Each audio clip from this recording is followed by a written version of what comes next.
I'm here at the world premiere of Marvel's The Avengers to find out what it takes to be a superhero.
We were born at home, so we came out to see you.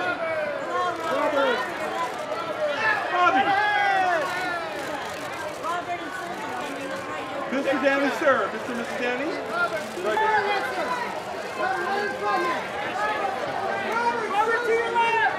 Robert, Susan, to your left! Robert! Mr. Danny, sir. Robert, straight ahead, Robert!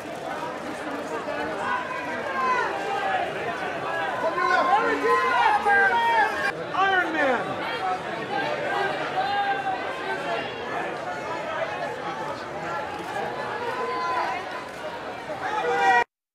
Well, I think the first time that we saw this character, we didn't really know much about her. We never learned much about the Widow. She's really, you know, I think quite, she's a slippery fish in Iron Man 2, and you know, we get little glimpses of her, you know, her true identity, but it all happens so quickly.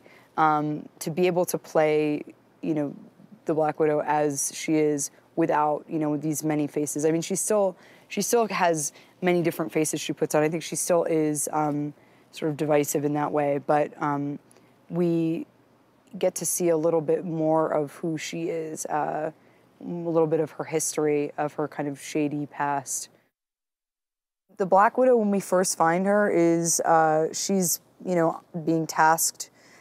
She is in Russia. She is, you know, in the middle of taking care of business, and she is then sent for by Nick Fury, and I think all of these characters are sort of reluctant superheroes in a sense. She looks at it as just kind of another job. You know, she's basically out there kind of recruiting the team. And, you know, she doesn't know much about this world.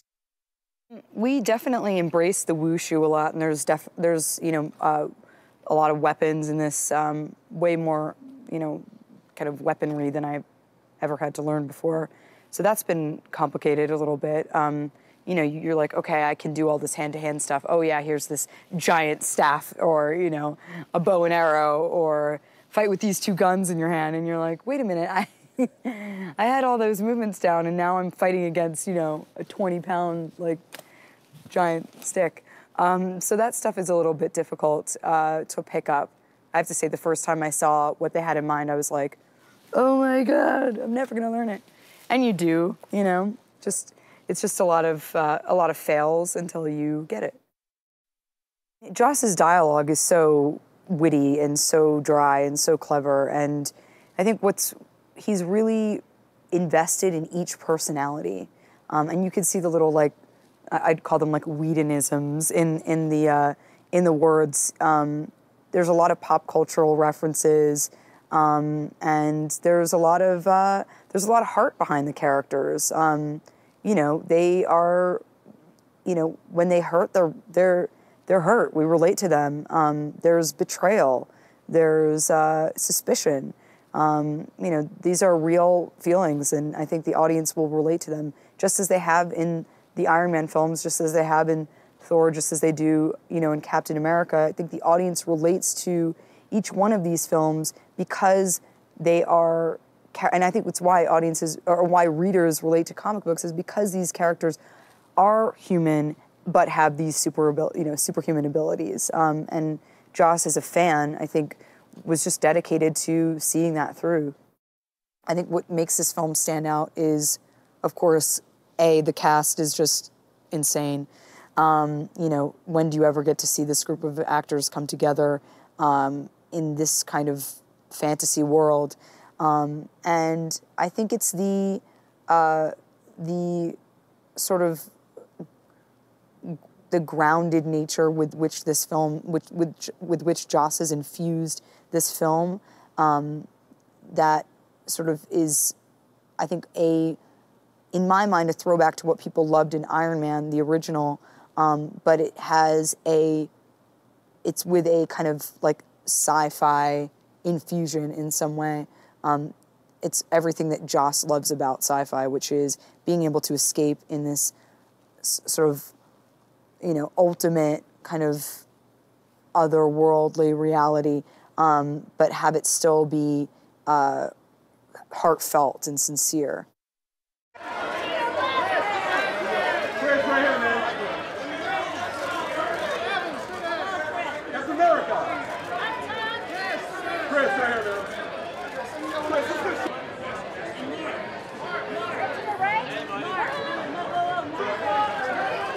Mark?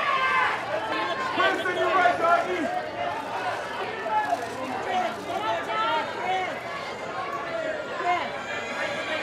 Chris, right here. Chris, to your right. This is Chris. Chris, to your right, Chris. Chris, Chris, right ahead of you. Chris, on your right, please. On your right, sir. Chris, one more time. Just come Top, please. Scarlett, on your right. How are you? Scarlett up top, please. Scarlett up Lift your top. hands to your Scarlett, hold that stuff. Look at Scarlett, on your left. Scarlett, on your left. Scarlett, Mr. Action. Second row, please. Second row. Scarlett, straight ahead. Everyone together, both here, looking this way, straight ahead.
I agree that, you know, what made the original Iron Man, the origin story, work so well is that it was plausible.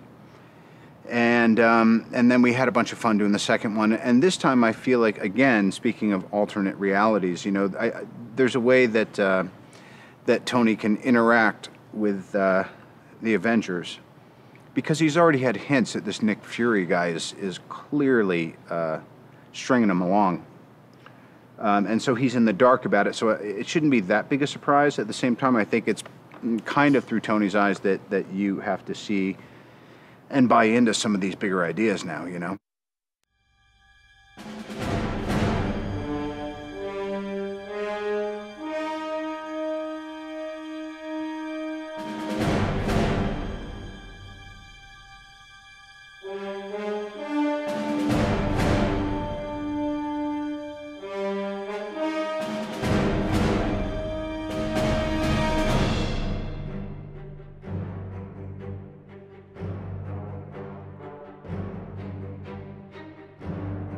I think he's curious, and it's hard for him to ingest what's going on, so he wants to go see it firsthand, but he's still himself. Probably in storytelling, you know, John Campbell mode, he's searching. With Rhodey, he realized he's not an island, and so there was a kind of a partnership, you know, outside of his with Pepper, and I think this time it's about that group mind and that, you know, we is better than I.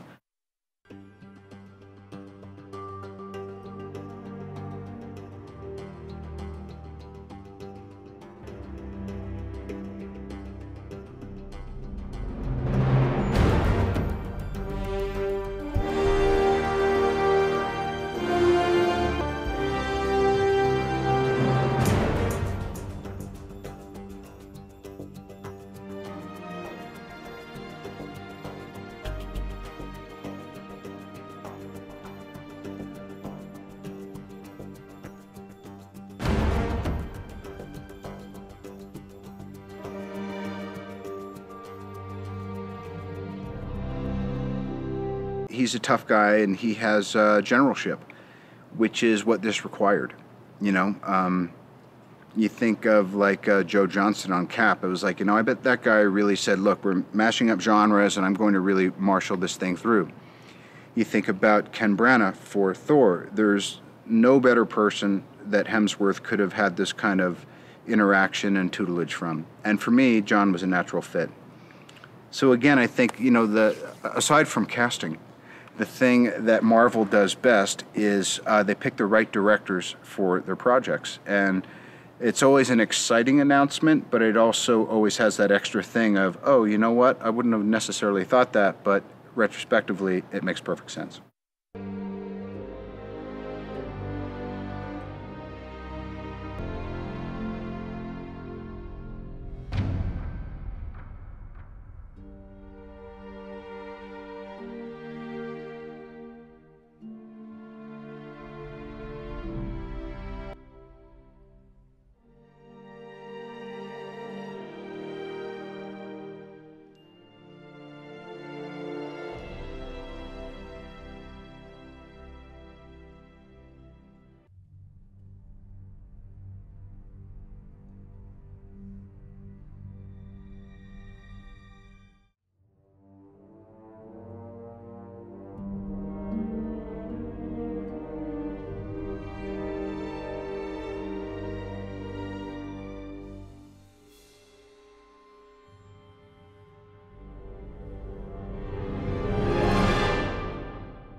I'd always felt that Mark was the guy to play Bruce Banner, because there's something kind of immensely introspective and affable about the guy that makes that curse or that opportunity or that karma he has, which is not of his doing, but his responsibility to manage some way.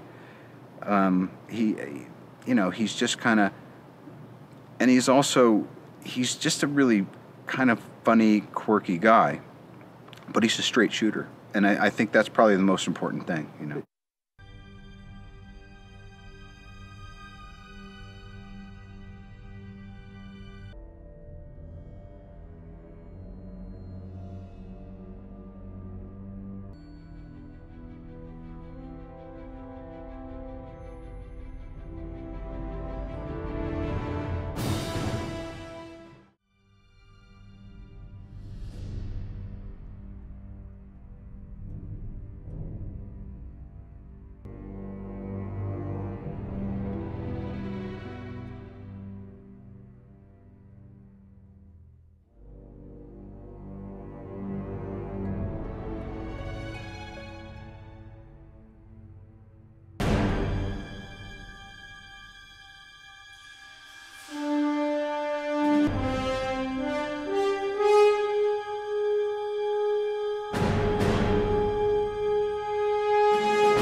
Well, it's no surprise to anyone who works with him just for a couple days that he is a profound technician.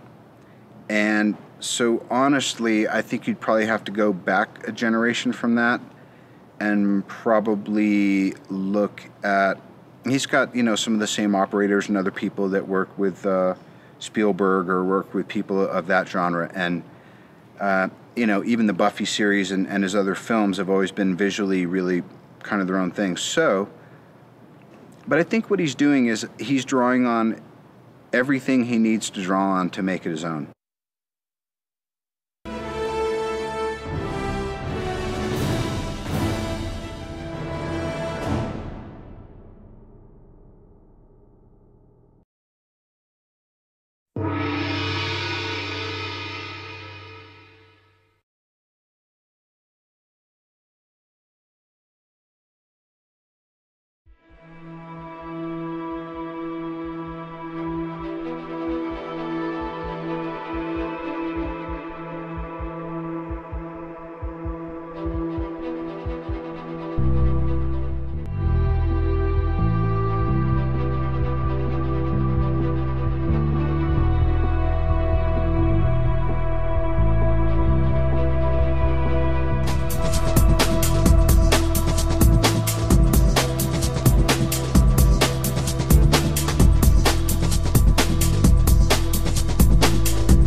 I want to say, Tony, I think you did a phenomenal job on every level.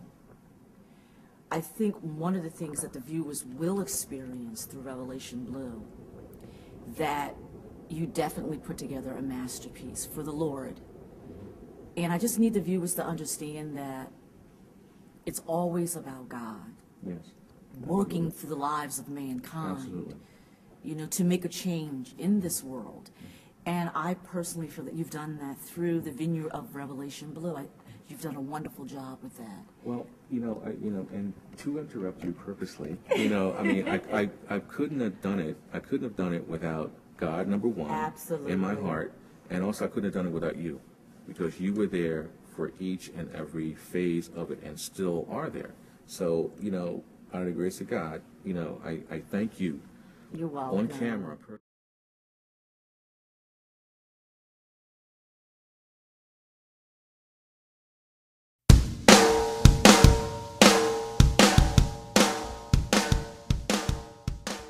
So we were just talking about what's it like, you filmed in Pearl Harbor, what's it like to be this backdrop for this film, this summer film? It's kind of gorgeous. It's special to be in such a historic place and to be on board a lot of the ships we went on and shot on. It was special. I felt very, very honored to be a part of this film and the movement, and having the Navy be a part of it, and so supportive. They were here every step of the way. You just shut up, light your cupcake, and raise your glass. You don't know. Yes, I got you. Thank you, seriously. My pleasure. United States Navy, who along with his outstanding crew has shipped the USS Sampson at the highest overall rank last year. And we'll be looking to repeat that for the performances. And they helped you guys train, you were able to be on the ships, but they're like real Navy folks in the film. And they also got to be in the movie.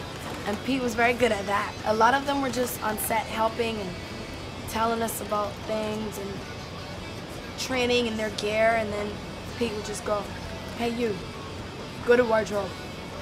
And right on the spot, they would be in the movie, and it was intimidating for me because now I'm like, oh my gosh, no, I don't know what I'm doing wrong because there's a professional right here. That was really good though. They were very, very helpful.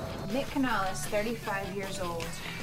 Lost those legs last July. Army Special Forces. I'd like to welcome you to the Impact International Naval War Games. And I'd like to welcome you on board the greatest fighting ship in American naval history, the Mighty Mo, the USS Missouri. That is one clean shirt. Here we go. Let's make it happen. Where do you want them to watch? Let's give It really added to the authenticity, I think, of what you guys like. They're badass, so they helped make you a badass. Like, Absolutely, just their whole demeanor is impeccable. For sure. So, I wanted to ask you about the music in this movie. Like, I don't know if music has anything to do with what or the movies that you go to, but it's like, it's some rock music. It's like AC/DC, Creedence. When you first saw the movie, what did you think about the music in it? I thought the music made it even more intense, more badass, and I think music plays an incredible part of a film because it helps to relay the emotion or the mood that you want. It helps to create that, and for this one, it was a lot of badass moods and energy that we needed, and I guess those songs really helped to pull that out.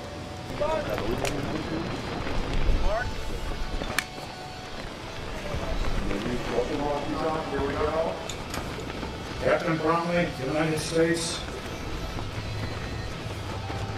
A special acknowledgement to Commander Stonehopper, United States Navy. Keep charging.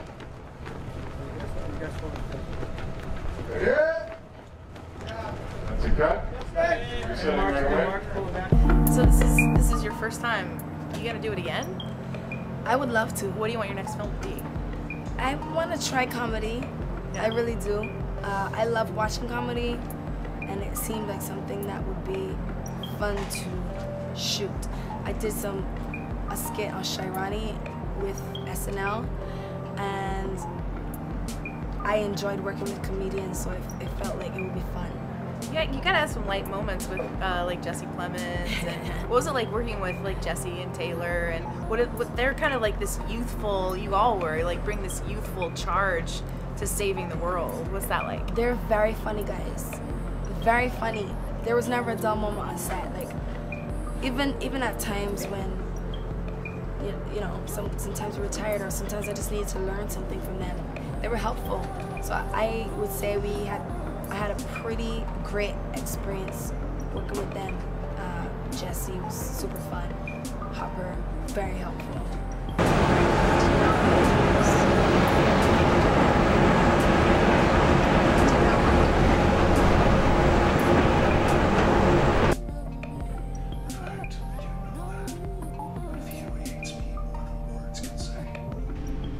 Be safe out there, look out for each other, and keep charging. That's all. Great, let's cut one more time out.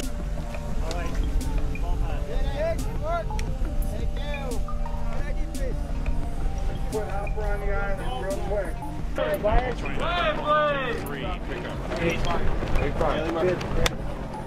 Kiss.